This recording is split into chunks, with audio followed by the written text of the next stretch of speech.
everybody. Trying out some new stuff here. Trying out Restream in particular. Hopefully this sound is working. I believe it is. Let's see. It's picking up my mic.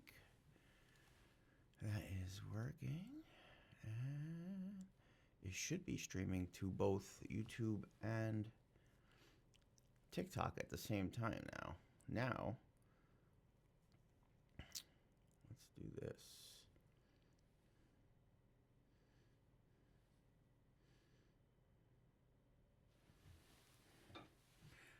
Fixing up my phone. Usually I put TikTok on my phone. This time I'm going to try to put Facebook on my phone. Divided America. 1/21/2026. You guys get to see behind the scenes here. All right. Oh, that's a little too big on my face. Can we? Nope. Well, that doesn't work. Trying to get a good look. Well, for the Facebook crew, I will try to do better.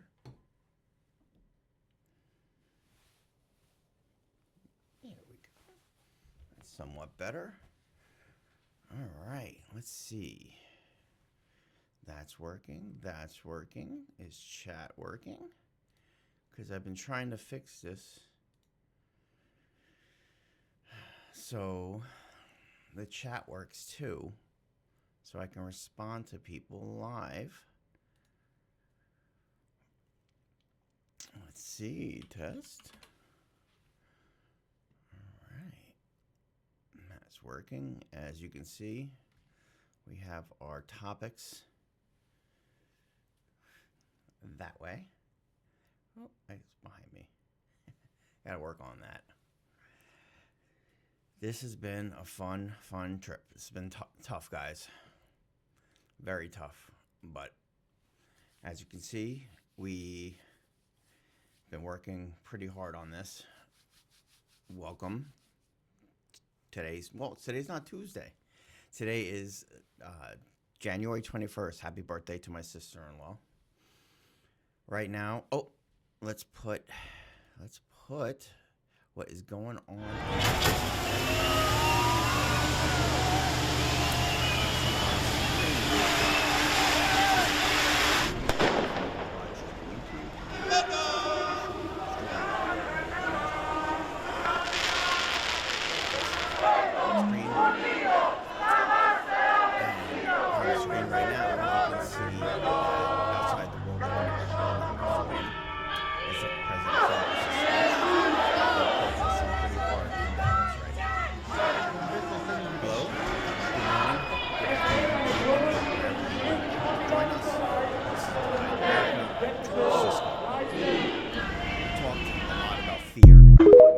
Week as a motivator, and I am very fearful for the health and safety of my children, in particular now in this country, this melting pot.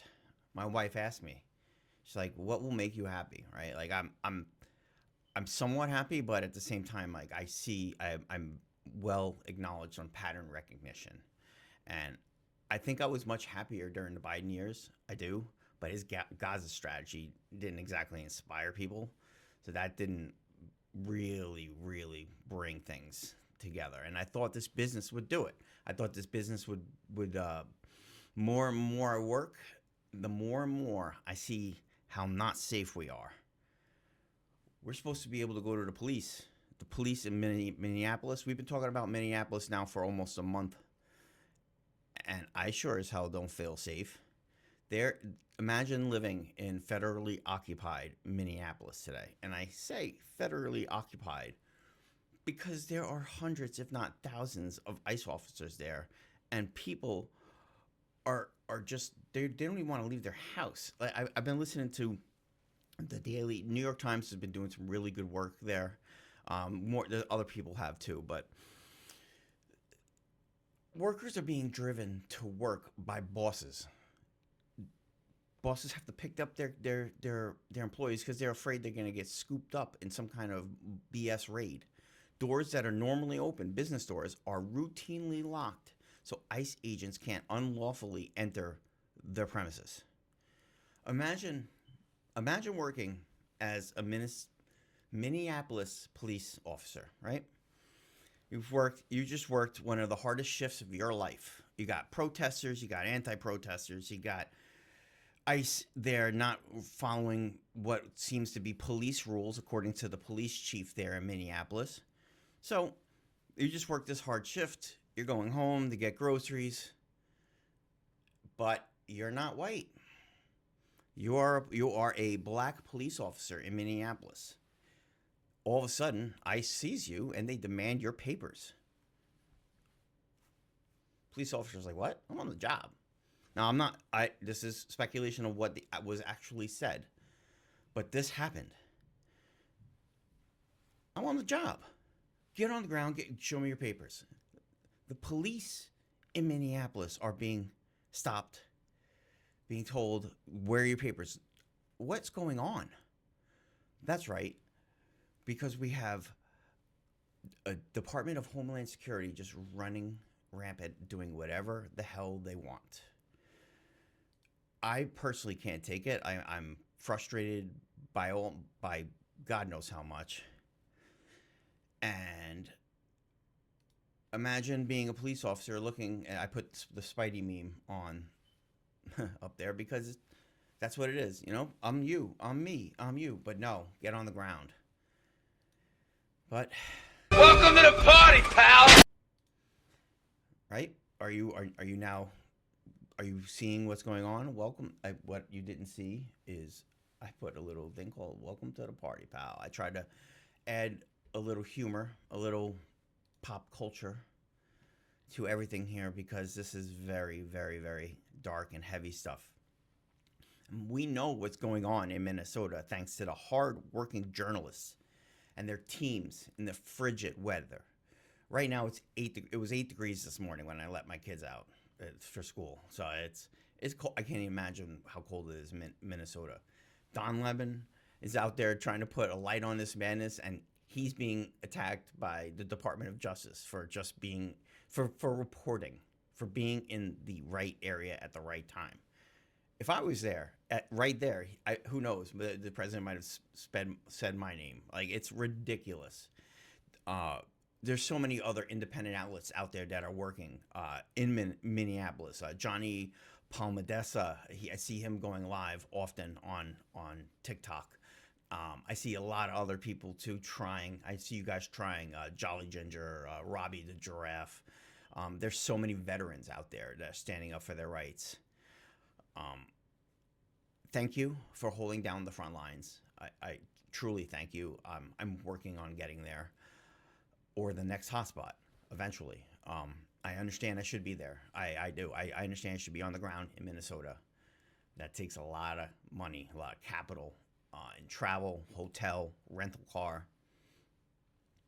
Being a brand new business, most of my capital was spent on production. As the little capital that I had. I'm looking for sponsors. If anybody feels like sponsoring, wants to send me on trips to Minneapolis, to New Orleans, to Florida, wherever you think that the news is, I will go. I'm not a corporate shill, but I will take your money to travel, and I will take your money and show you what is going on the ground. But I can also promote. So I would love to be there. That being said, I might have found a super cheap way to travel if there's no sponsors around. But I do have an appointment this Monday that can potentially confirm my eligibility. So fingers crossed. I really hope I can get this program going. So I don't know where you live. Right? I mentioned how cold it was in Minneapolis. Well, it was 8 degrees this morning, and I was shoveling snow this weekend before it froze up. And when I shovel, I have to put on a playlist. I have to put on something, right? So I'm sitting there and I'm listening to my liked playlist, and then one of my new favorites came on, and it's really impossible not to dance to it. mean, Bad Bunny is just great. He really is. I've said it before and I say it again. It's impossible to not dance when certain songs of his come on. And I want to play a segment from our pilot episode here, and you'll notice that the date in the episode. And I also want to play his Super Bowl promo because it's so inclusive. And what I love about it is not only that it's inclusive, it's one of the songs that I mentioned on the pilot because I'm gonna screw up the saying because I'm a gringo. Bailar no, I can't even say it. I'm just gonna let Bad Bunny take this away from me.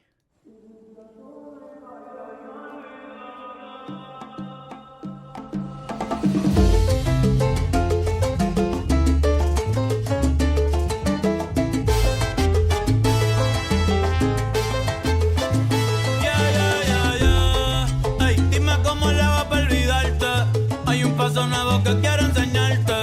En las noches ya ni puedo dormir. Lo que hago es soñarte. No, no te puedo olvidar. No, no te puedo borrar. Tú me enseñaste a querer. Me enseñaste a bailar. Mi diablo, mi ángel, mi loquito. Ay.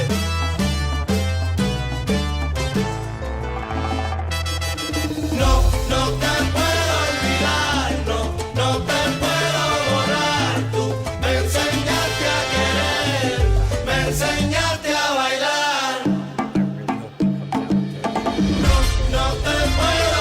Amazing to come out with, like it's a wrestling entrance song that's quite aggressive. But let's play the real quick before to end this first segment with the our Bad Bunny take from the pilot episode, which was back in November, which is kind of nuts to think that we've been doing this for that long already. Whoop, looks like my tie is quite off today. All right, let's see. Let's watch this Bad Bunny take. How about a sexy Puerto Rican man who will be gyrating on stage during the halftime Super Bowl show? But a loud minority seems to be quite outraged about this. Bad Bunny. I'm not going to lie, I didn't listen to Bad Bunny before, I don't know, the announcement. But now, yeah, I kind of like him.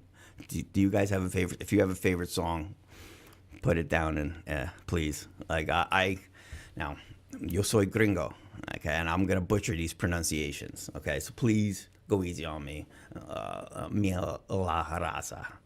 And I'm gonna start with a bailar inolvidable. I told you I was gonna butcher this. I don't care. It's impossible not to dance to this song. Like we have a sign in my kitchen saying we dance in this kitchen. There's so many bangers that he has. Ayo, Nueva Yo. And the one which I didn't know I was going to like so much was, and again, I'm going to screw this up, Debí tirar más fotos. And which I had no idea until researching this episode that is such a touching song.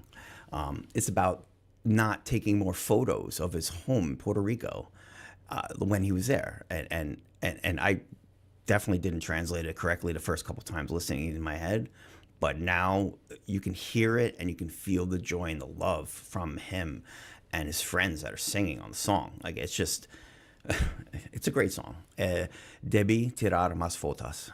If I'm butchering it, I apologize, but please, you should check out that song. It's pretty darn good.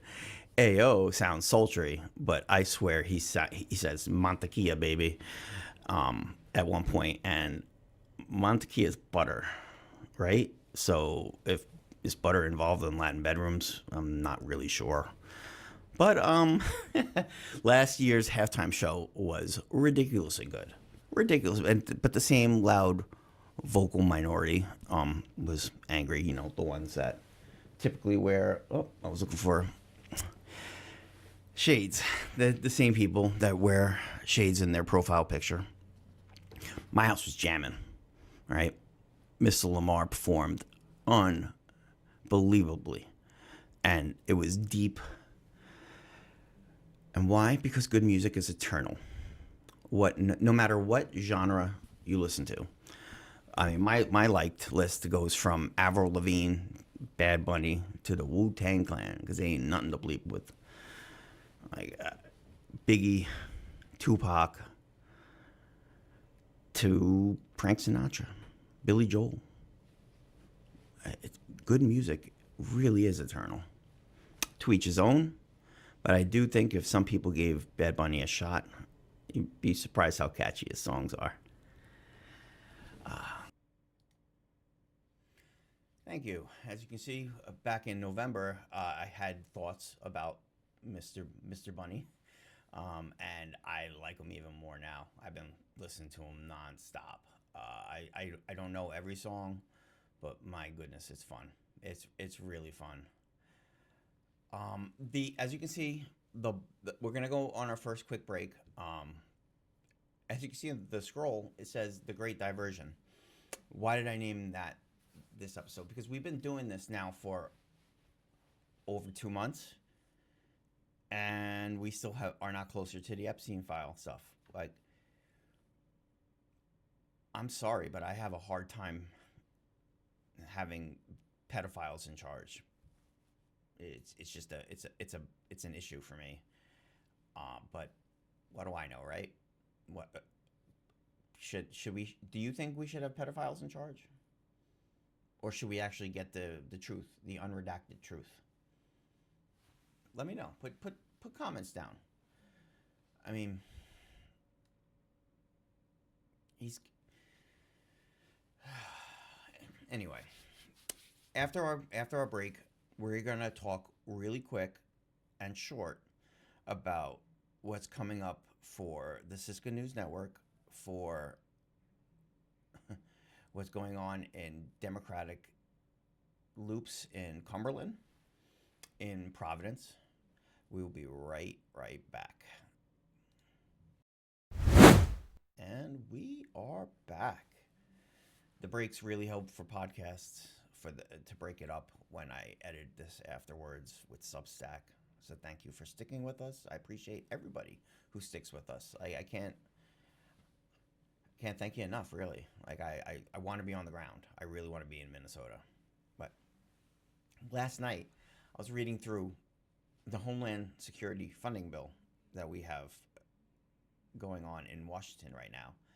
And you guys are not going to be happy, but it looks like Democrats might be voting with Republicans to fund ICE again. Now, I don't want to completely dissemble an organization like ICE because it could hurt our overall defense. But they need rules and regulations immediately. I can't imagine. Watching these videos, it's painful. It's painful watching just people like Robbie. Like All right, the not ready for primetime players. You got your super soakers. You got your fucking baloney. Where are we going? We want us over here? Oh, we got the power march. What are we doing here? What?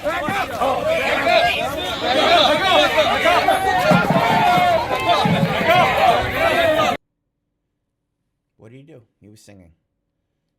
He wasn't warned. He wasn't told to move back. He was just singing. But we're going to fund them, right? We're going to keep funding them as much as possible. Now, I know that Democrats don't want to. They want to keep the government functioning. But at this point, is the government functioning? This is where our tax money is going, to arrest protesters, to arrest veterans. But it's hard to get the truth because places like CBS are compromised. It's a safe space now for the snowflake Republican officials. If you've watched since Barry Weiss has taken over at CBS, you can see the shift. It's painful to watch a once respected news organization just decimated by one person, Barry Weiss. And we've talked about access journalism often on this show. I would have to work for CBS to get access to the Patriots. Now, I told you, not even told you, I showed you, I was at Gillette Stadium during the preseason, knowing this team was going to be good, not a fan. I wanted access, asked for access. They said no for student journalists. Then I created the business. They said no for independent journalists, need to be affiliated with someone. Affiliated with someone like CBS, so I can toe the line, so the people can't get the real stories. So Barry Weiss can say no, Siska can't report that. He can't report that. Why not, Barry? Why not? Because you don't want it?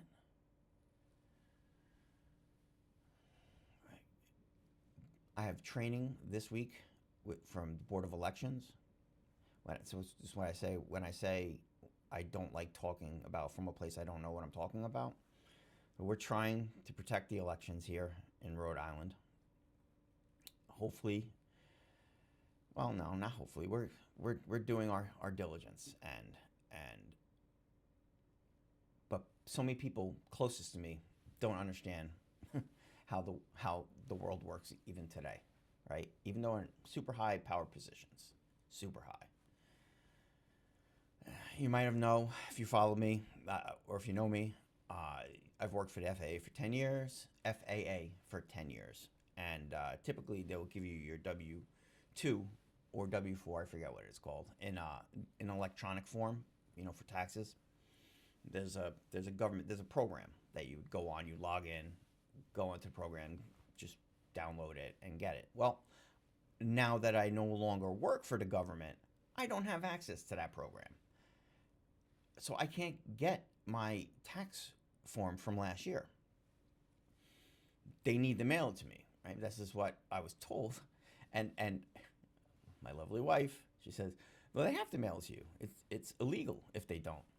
Well, this is where all this comes back in full circle, where I said in the beginning of this show, what makes me happy, or what will make me happy. And I asked her, I said straight up, I said, have you not paid attention to what's going on in this country with legality? Like, I don't, it wouldn't surprise me if we don't get our tax form, I think it's W-2, in time by the government. I usually get it mailed. I always downloaded it and I got it mailed to me. Now, hopefully I get it before tax time so I can file my taxes correctly. I have a lot more taxes this time, especially with business expenses. Democrats, you gotta listen. We can't keep funding this crap. And then with that also, like I see universal health care being talked about again because of the historic win by Zohran Mamdani in New York. We need options, okay? Like, if you want universal health care, I think that's great. The VA has been good to me, at times not so good to me.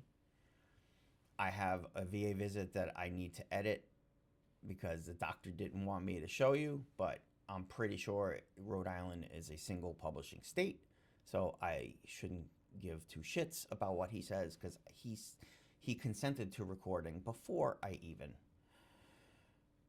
told him I owned a media company. This doctor, the VA could be great and it could be not great. So coming up on the socials, on my website, you'll see an annual visit with the doctor where communication is kind of important, but we can't communicate. So, but I can't go anywhere because that's universal health care. Now, I think it's great, but there's problems everywhere, right? There's problems in Italy. I have a friend right now watching on Facebook that he might even be watching from Italy right now that I think about it. Let us know how good the healthcare is there. I would love to know, because I've studied extensively about other countries and about how you don't go bankrupt.